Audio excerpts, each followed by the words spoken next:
ఐవీఎఫ్లో మనకి ఏంటంటే పీరియడ్ వచ్చిన సెకండ్ డే పేషెంట్ని రమ్మని చెప్తాము. కొన్ని హార్మోన్ పరీక్షలు చేయిస్తాము, అంటే బ్లడ్ టెస్ట్ చేయిస్తాము, స్కానింగ్ చూస్తాము.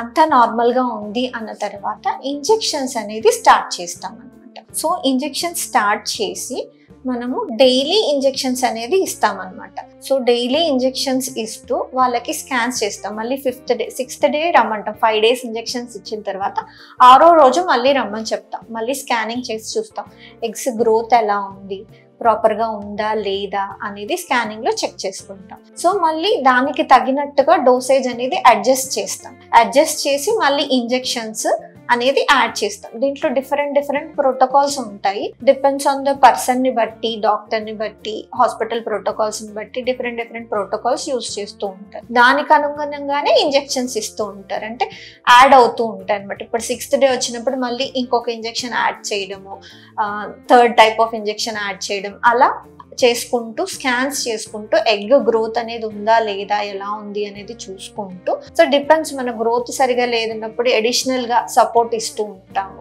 డిపెండ్స్ ఆన్ ద బాడీకి వేరీ అవుతుంది, పర్సన్కి వేరీ అవుతుంది. ఒక్కొక్కరికి తక్కువ డోస్తో స్టార్ట్ చేస్తాము, ఒక్కొక్కరికి ఎక్కువ డోస్తో స్టార్ట్ చేస్తాము. అది దాన్ని బట్టి మనం జనరల్గా ఒక 10 days to 11 days ఇంజెక్షన్స్ ఇస్తామండి. ఇంజెక్షన్స్ ఇస్తూ స్కానింగ్ చేసుకుంటూ మానిటర్ చేసుకుంటూ ఉంటాం. సో మానిటర్ చేసుకున్న తర్వాత 11 days ఇంజెక్షన్స్ అయిపోయిన తర్వాత ట్రిగర్ అనేది ఇస్తామన్నమాట. ట్రిగర్ ఇచ్చిన తర్వాత 35th hourకి మనం ఎగ్ పికప్ అనేది ప్లాన్ చేస్తాం.